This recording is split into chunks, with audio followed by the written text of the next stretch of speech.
Today we discuss about economics in relation to other social sciences.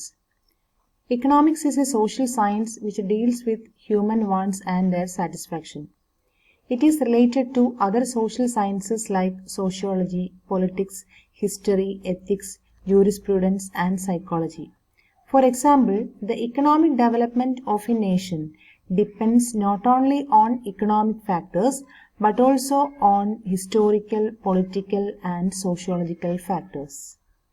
First സ്ലൈഡിൽ economics മറ്റുള്ള social സയൻസുമായിട്ടുള്ള റിലേഷൻഷിപ്പാണ് പറയുന്നത്. അതിനുവേണ്ടി നമ്മൾ പല സോഷ്യൽ സയൻസിൻ്റെ സ്ട്രീമുകൾ പറയുന്നുണ്ട് അവിടെ. സോഷ്യോളജി ആയിട്ടുള്ള റിലേഷൻ, അതുപോലെ തന്നെ പൊളിറ്റിക്സ് ആയിട്ടുള്ള എക്കണോമിക്സിൻ്റെ റിലേഷൻ, ഹിസ്റ്ററി ആയിട്ടുള്ള റിലേഷൻ, ദെൻ എത്തിക്സ്, ജൂറിസ്പ്രുഡൻസ് എന്ന് പറയുമ്പോൾ ലോ, ഓക്കെ, ലോ ആയിട്ടുള്ള റിലേഷൻഷിപ്പ്, ആൻഡ് സൈക്കോളജി. ഇത്രയും റിലേഷനാണ് ഇക്കണോമിക്സും ബാക്കിയുള്ള ഈ ഒരു സോഷ്യൽ സയൻസ് ബ്രാഞ്ചുകളുമായിട്ടുള്ള റിലേഷൻഷിപ്പാണ് നമ്മൾ ഈ ഒരു സ്ലൈഡുകളിൽ കാണാൻ പോകുന്നത്. ഫസ്റ്റ് നമുക്ക് നോക്കാം economics and sociology. What is sociology? Sociology എന്ന് പറയുന്നത് എന്തിൻ്റെ സയൻസ് ആണെന്ന് പറയാം. Sociology is the science of society. Social science like politics and economics may be considered as the branch of sociology. Politics and economics may be considered as the branch of sociology. Sociology is the science of society. Sociology is a general social science. It attempts to discover the fact and laws of society as a whole. Sociology deals with all aspects of society. But economics deals only with the economic aspects of society. എന്താണ് ഇക്കണോമിക്സും സോഷ്യോളജിയും തമ്മിലുള്ള relationship എന്നാണ് പറഞ്ഞു. Economics deal ചെയ്യുന്നത് economic aspects മാത്രമാണ്. Sociology deal ചെയ്യുന്നത് അതിൻ്റെ സൊസൈറ്റിയുടെ എല്ലാ ആസ്പെക്ട്സും ഡീൽ ചെയ്യുന്ന ഒരു ബ്രാഞ്ച് ഓഫ് സോഷ്യൽ സയൻസ് ആണ് സോഷ്യോളജി. ഓക്കെ, അതുകൊണ്ട് തന്നെ സോഷ്യോളജിയെ ജനറലായിട്ട് നമുക്കൊരു സോഷ്യൽ സയൻസ് എന്ന് വിളിക്കാം. It discover the facts and laws of society as a whole. നമുക്കറിയാം, ഒരു സൊസൈറ്റിയിൽ നമ്മൾ ജീവിക്കുമ്പോൾ നമ്മൾ ഫോളോ ചെയ്യുന്ന കുറേ ലോസ് ഉണ്ട്. സൊസൈറ്റിയുടേതായിട്ടുള്ള ഫാക്ട്സ്, സൊസൈറ്റിയുടേതായിട്ടുള്ള ലോസ്, ഒരു ഇൻസ്റ്റിറ്റ്യൂഷണൽ സെറ്റപ്പാണ് സൊസൈറ്റി. അപ്പോൾ അത് ഫോളോ ചെയ്യാതെ ഒരിക്കലും നമുക്ക് ഒരു സൊസൈറ്റിയുടെ പാർട്ടായിട്ട് ജീവിക്കാനായിട്ട് സാധിക്കില്ല. Okay, it studies human behaviour in relation to scarce means and unlimited ones. അങ്ങനെയാണ് നമ്മൾ ഇക്കണോമിക്സിൽ പറയാം. For a student sociology, social institutions like marriage, religion, political institution and economic condition are all important subjects for study.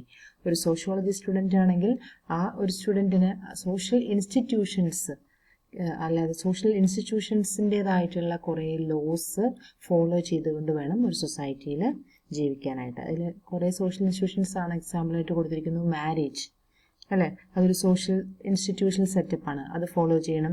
അതിൻ്റേതായിട്ടുള്ള rules എന്തൊക്കെയാണ്? Religion, political institutions and economic condition, ഇതെല്ലാം സൊസൈറ്റിയുടെ അല്ലെങ്കിൽ പാർട്ടായിട്ട് നമുക്ക് പറയാം. അപ്പോൾ അതുകൊണ്ട് തന്നെ economics and sociology are interrelated. Okay, next one economics and politics. എന്താണ് ഇക്കണോമിക്സും പൊളിറ്റിക്സും തമ്മിലുള്ള relationship? Both economics and politics are social science. There is a close connection between them. എന്തുകൊണ്ടാണ് ക്ലോസ് കണക്ഷൻ ഉണ്ടെന്ന് പറയാനുള്ള reason? Politics is a science of state or political society. നമുക്ക് എല്ലാവർക്കും അറിയാം politics is a science of state. It studies about man in his relation to state അല്ലേ. പൊളിറ്റിക്സിൽ പഠിക്കുന്നത് എന്താണ്? It studies relationship between man and state. The production and distribution of wealth are influenced to a very great extent by the government. Economics നമ്മൾ പഠിക്കുന്ന കാര്യങ്ങൾ എന്തൊക്കെയാ? Production of A goods, then distribution, production of A goods and service, അതുപോലെ തന്നെ അതിൻ്റെ distribution, ഇങ്ങനെയുള്ള കാര്യങ്ങളാണ് ഇക്കണോമിക്സിൽ പഠിക്കുന്നത്. പക്ഷേ ഈ പ്രൊഡക്ഷനും ഡിസ്ട്രിബ്യൂഷനും എല്ലാം ഈക്വലായിട്ട് നടക്കണമെങ്കിൽ, അല്ലെങ്കിൽ അതിൻ്റെ എല്ലാത്തിൻ്റെയും ഒരു കറക്റ്റ് മാനറിൽ പ്രൊഡക്ഷനും ഡിസ്ട്രിബ്യൂഷനും എല്ലാം നടക്കണമെങ്കിൽ അവിടെ ആരുടെ റോൾ ഉണ്ടാവണം, അല്ലെങ്കിൽ ആരുടെ ഇൻ്റർഫിയറൻസ് അവിടെ ഉണ്ടാവണം? ഗവൺമെൻറ്റിൻ്റെ ഇൻ്റർഫിയറൻസ് ഉണ്ടാവണം അല്ലേ, ഗവൺമെൻറ് ഇടപെടണം. ഓക്കെ, അപ്പോൾ അവിടെ ഗവൺമെൻറ് എന്ന് പറഞ്ഞു കഴിഞ്ഞാൽ അത് എന്താണ്? സ്റ്റേറ്റ് ആണ്, അത് പൊളിറ്റിക്സ് ആണ്. അപ്പോൾ അതുകൊണ്ട് നമുക്ക് മനസ്സിലായി ഇക്കണോമിക്സിന് ഇൻഡിപെൻഡൻ്റ് അല്ല, economics depends on some other branches of social science. അതാണ് എക്സാമ്പിളായിട്ട് politics. Okay, we have economic planning in our country. And the main aim of planning is to increase the national income by increasing production and by proper distribution of income. നമുക്കറിയാം national income increase ചെയ്യാൻ വേണ്ടിയിട്ടാണ് നമ്മുടെ എല്ലാ 5-year plans എന്നൊക്കെ കേട്ടിട്ടുണ്ടാവും. ഇപ്പോൾ നമ്മൾ പറയും നീതി ആയോഗ്, ഈ എല്ലാ പ്ലാൻ പീരീഡുകളിൽ ചെയ്തിട്ടുള്ള പ്ലാനിങ്ങുകളും എന്തിനു വേണ്ടിയിട്ടാണ്? നമ്മുടെ ഇൻകം ഇൻക്രീസ് ചെയ്യാനായിട്ട്, ഇക്കോണമിയുടെ ഗ്രോത്തിന് വേണ്ടി. അപ്പോൾ ഈ ഇക്കോണമിയുടെ ഗ്രോത്ത്, നാഷണൽ ഇൻകം ഇൻക്രീസ് ചെയ്യുക, ഈ കാര്യങ്ങൾക്കെല്ലാം സപ്പോർട്ടായിട്ട് വേണ്ടതാണ് എന്ത്? പൊളിറ്റിക്സ്, അതായത് ഗവൺമെൻറ്റിൻ്റെ റോൾ. അപ്പോൾ അതുകൊണ്ട് തന്നെ രണ്ടും interdependent ആണ്, അല്ലാതെ independent അല്ല. Planning Commission, which is an agency of government, plays a vital role in it. Some of the important questions like nationalization, privatization, prohibition are all economic as well as political questions. Elections are fought often in many countries on economic issue, unemployment. നമ്മൾ economic issues ആയിട്ട് പറയുന്ന കുറച്ച് കാര്യങ്ങളാണ് poverty, unemployment, labour disputes. ഈ problems എല്ലാം unemployment problem, അതുപോലെ തന്നെ labour disputes, ഈ പ്രോബ്ലത്തിനെ എല്ലാം തന്നെ ടാക്കിൾ ചെയ്യാന്ന് പറഞ്ഞാൽ ഡീൽ ചെയ്യുന്നെങ്കിൽ ആരുടെ ഇൻ്റർവെൻഷൻ ആവശ്യമാണ്? ഗവൺമെൻറ് അതിൽ ഇൻ്റർഫിയർ ചെയ്യണം. ഓക്കെ, അപ്പോൾ ഇക്കണോമിക്സും പൊളിറ്റിക്സും തമ്മിൽ ഡീപ്പായിട്ടുള്ള റിലേഷൻഷിപ്പ് ഉണ്ട് എന്നുള്ളത് ക്ലിയർ ആയി. Next one, economics and history.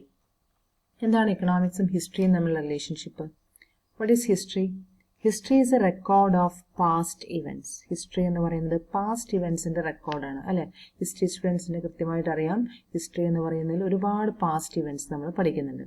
In history, we survey economic, political and social condition of the people in the past. To a student of history, love affairs, marriages and even murders of kings are important subjects of study. അതായത് നമ്മൾ പഠിക്കുമ്പോൾ പഴയ കാര്യങ്ങൾ, പഴയ കാലത്തെ ജീവിതങ്ങൾ, അവരുടെ life style, അതുപോലെ തന്നെ അവരുടെ മർഡേഴ്സ്, അതുപോലെയുള്ള വാറുകൾ, അങ്ങനെ ഒരുപാട് കാര്യങ്ങൾ നിങ്ങൾ ഹിസ്റ്ററിയിൽ പഠിക്കുന്നുണ്ട്. For example, in our country the religious policy of Mughal emperors is important for a student of history. But we are interested in history not only to the extent that it will help us in understanding economic problems of the past. അപ്പോൾ ഈ ഒരു history പഠിക്കുന്നതിൻ്റെ ഒപ്പം തന്നെ അന്ന് face ചെയ്തിരുന്ന, ആ ഒരു എംപയറിൽ face ചെയ്തിരുന്ന ഇക്കണോമിക് പ്രോബ്ലംസ് കൂടെ പഠിക്കുന്നുണ്ട്. As a student of economics, we are interested in things like taxation and other source of revenue and standard of living in the past. ഒരു ഇക്കണോമിക് സ്റ്റുഡൻറ്റ് പഠിക്കുന്നത് പാസ്റ്റിലുള്ള ടാക്സേഷൻ സിസ്റ്റം. ഇപ്പോൾ Mughal emperors ആണെങ്കിൽ അവരുടെ കാലത്തുണ്ടായിരുന്ന taxation system എന്തൊക്കെയാണ്, അവരുടെ main source of revenue എന്തായിരുന്നു അന്നത്തെ കാലത്ത്, ആ ഒരു എംപയറിൽ എന്തായിരുന്നു. അപ്പോൾ അങ്ങനെയുള്ള കാര്യമാണ് ഇക്കണോമിക് സ്റ്റുഡൻറ്റ് പഠിക്കുക. അതേസമയം അവരുടെ ജീവിതം, അവരുടെ വാറുകൾ, ബാറ്റിൽസ്, അങ്ങനെയുള്ള കാര്യങ്ങളൊക്കെ പഠിക്കുന്നത് ഒരു ഹിസ്റ്ററി സ്റ്റുഡൻറ്റ്. അപ്പോൾ ഹിസ്റ്ററിയും ഇക്കണോമിക്സും റിലേറ്റഡ് ആണ്. അപ്പോൾ അവരുടെ എംപയറിനെ കുറിച്ച് പഠിക്കണമെങ്കിൽ നമുക്ക് രണ്ടും, അവിടെ ഇക്കണോമിക്സും ആവശ്യമാണ്, അതുപോലെ തന്നെ ഹിസ്റ്ററിയും ആവശ്യമാണ്. In economics, we make use of historical data to formulate economic laws. We make use of history in economics to study the material condition of people in the past. There is a separate branch of economics is known as economic history.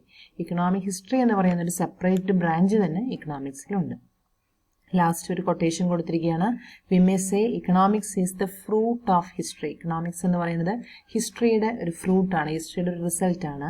And history in the root of economics. ഹിസ്റ്ററിക്ക് നമുക്ക് ഇക്കണോമിക്സിൻ്റെ റൂട്ടായിട്ട് പറയാം. അതുപോലെ തന്നെ economics without history has no root. അതായത് history ഇല്ലാതെ ഇക്കണോമിക്സിന് നിലനിൽക്കാനായിട്ട് സാധിക്കില്ല. History without economics has no fruit. History, economics ഇല്ലാതെ അതിന് ഒരു റിസൾട്ടും ഇല്ല. അപ്പോൾ കാര്യം നിങ്ങൾ മനസ്സിലാക്കി വയ്ക്കുക, ഇക്കണോമിക്സും ഹിസ്റ്ററിയും തമ്മിൽ വളരെയധികം ഡീപ്പായിട്ടുള്ള റിലേഷൻഷിപ്പ് ഉണ്ട്. നെക്സ്റ്റ് പോയിന്റ് പറയുന്നത് ഇക്കണോമിക്സ് ആൻഡ് എത്തിക്സ്. എന്താണ് എത്തിക്സ് എന്ന ഇക്കണോമിക്സ് തമ്മിലുള്ള relation? Ethics is a social science. It deals with moral questions. It discuss the rules that govern right conduct and morality. It deals with questions of right and wrong. It aims at promoting good life. There is connection between economics and ethics. While economics, according to Marshall, aim at promoting material welfare, ethics aims at promoting moral welfare. When we discuss economic problem, often we consider ethical issues. Government introduced prohibition in many states for ethical reasons, though there was heavy loss of revenue to it. അപ്പോൾ അതിൽ നിങ്ങൾ not ചെയ്യേണ്ട point, ethics എന്ന് പറയുന്നത് എന്താണ്? എത്തിക്സിൽ മെയിനായിട്ട് deal ചെയ്യുന്നത് moral സൈഡാണ്, അല്ലെങ്കിൽ moral question. It discuss the rule that govern right conduct and morality. എങ്ങനെയാണ് അതിൻ്റേതായിട്ടുള്ള മൊറാലിറ്റി സൈഡ് എന്താണ്? അപ്പോൾ അതിൽ ഇക്കണോമിക്സിൽ നമ്മൾ കണ്ടു മാർഷലിൻ്റെ ഒപ്പീനിയൻ അനുസരിച്ച് മാർഷൽ പ്രൊമോട്ട് ചെയ്യുന്നത് മെറ്റീരിയൽ വെൽഫെയർ ആണെങ്കിൽ, നമ്മുടെ ജീവിതത്തിൽ എന്തൊക്കെ വെൽഫെയർ, ലക്ഷറി ലൈഫ് അങ്ങനെയുള്ള മെറ്റീരിയൽ വെൽഫെയർ ആണെങ്കിൽ, ethics aims at promoting moral welfare. Ethics aim ചെയ്യുന്നത് മോറൽ വെൽഫെയർ പ്രൊമോഷനാണ്, മോറൽ വെൽഫെയറിനെയാണ് ഇമ്പോർട്ടൻസ് കൊടുത്തിട്ടുള്ളത്. അപ്പോൾ അതുകൊണ്ട് നമുക്ക് വേണം മോറൽ സൈഡും വേണം, അതേസമയം നമുക്ക് മെറ്റീരിയൽ വെൽഫെയറും വേണം. ഓക്കെ, ഇപ്പോൾ രണ്ടും ഇമ്പോർട്ടൻ്റ് ആണ്. Then economics and psychology. Psychology is the science of mind. It deals with all kinds of human behavior. For example, we have child psychology. അപ്പോൾ സൈക്കോളജി എന്ന് പറയുന്നത് സയൻസ് ഓഫ് മൈൻഡ് ആണ്. അപ്പോൾ ഇതിൽ എല്ലാ ഹ്യൂമൻ ബിഹേവിയറും നമുക്ക് സൈക്കോളജിയിൽ നമ്മൾ ഡീൽ ചെയ്യുന്നുണ്ട്. മെയിനായിട്ടും അതിൻ്റെ ഡിഫറെൻറ്റ് ബ്രാഞ്ചസ് ഓഫ് സൈക്കോളജിയാണ് പറയുന്നത്. Child psychology, mob psychology, industrial psychology, criminal psychology എന്നൊക്കെ പറഞ്ഞ് പല ടൈപ്പ് ബ്രാഞ്ചസ് നമുക്ക് സൈക്കോളജിയിലുണ്ട്. But economics studies one aspect of human behaviour. ഇക്കണോമിക്സിൽ അതിൻ്റെ ഒരു ആസ്പെക്റ്റ് മാത്രമാണ് ഡീൽ ചെയ്യുന്നത്. ഓക്കെ, ആ ഒരു ഹ്യൂമൻ ബിഹേവിയർ നമ്മൾ സ്റ്റഡി ചെയ്യുന്നത് ഈ ഒരു അൺലിമിറ്റഡ് വാൺസും അതുപോലെ തന്നെ ലിമിറ്റഡ് ആയിട്ടുള്ള റിസോഴ്സും വെച്ചുകൊണ്ടാണ് നമ്മൾ ഇക്കണോമിക്സിലെ ഹ്യൂമൻ ബിഹേവിയറിനെ സ്റ്റഡി ചെയ്യുന്നത്. Of late psychology has become important in analysing economic problems. To deal with labour problems we must understand industrial psychology. പക്ഷേ സൈക്കോളജിയിൽ നമ്മൾ ഇക്കണോമിക് പ്രോബ്ലത്തിനെ ഡീൽ ചെയ്യുന്നത് വേറൊരു രീതിയിലാണ്. ഇപ്പോൾ ഒരു ലേബർ പ്രോബ്ലം അനലൈസ് ചെയ്യണമെങ്കിൽ നമുക്ക് ഏത് സൈക്കോളജി അറിയണം? ഒരു ഇൻഡസ്ട്രിയൽ സൈക്കോളജി അറിയണം. ഓക്കെ, ഇപ്പോൾ ഒരു ക്രിമിനലിനെ നമുക്ക് ഹാൻഡിൽ ചെയ്യണമെങ്കിൽ അയാളുടെ എന്ത് സൈക്കോളജി അറിയേണ്ടത്? ഒരു ക്രിമിനൽ സൈക്കോളജി അറിയണം. For example, we have the law of diminishing marginal utility. It tells that the more and more of a thing you have, the less and less you want it. നമുക്ക് ഏറ്റവും best എക്സാമ്പിളായിട്ട് കൊടുത്തിരിക്കുന്നത് law of diminishing marginal utility ആണ്. ഇതിൽ നമുക്കറിയാം ഒരു human ബീയിങ്ങിൻ്റെ സൈക്കോളജിയാണ്. അയാൾക്ക് എത്ര അത് ഉപയോഗിച്ച് കഴിഞ്ഞാലും അതിൽ നിന്ന് കിട്ടുന്ന യൂട്ടിലിറ്റി, ആ ഫസ്റ്റ് അത് കൺസ്യൂം ചെയ്യുന്ന കിട്ടുന്ന യൂട്ടിലിറ്റിയിൽ നിന്ന് അടുത്തത് കൺസ്യൂം ചെയ്യുമ്പോഴത്തേക്കും യൂട്ടിലിറ്റി കുറയുമെന്ന് നമ്മൾ പറയാറുണ്ട്. അതൊരു സൈക്കോളജിയാണ് അല്ലേ? അത് ഇക്കണോമിക്സുമായിട്ട് റിലേറ്റ് ചെയ്ത് നമുക്ക് പറയാൻ പറ്റുന്ന ഒരു സൈക്കോളജിയാണ്. ഇക്കണോമിക്സിൽ നമ്മൾ ജസ്റ്റ് ഒരു തിയറി ആയിട്ട് law of diminishing marginal utility പറയുന്നു. അതേസമയം ഒരു ഹ്യൂമൻ ബിഹേവിയർ, ഒരു ഇൻഡിവിജ്വലിൻ്റെ സൈക്കോളജി ആയിട്ട് നമുക്കതിനെ കണക്ട് ചെയ്യാൻ നമുക്ക് പറയാം.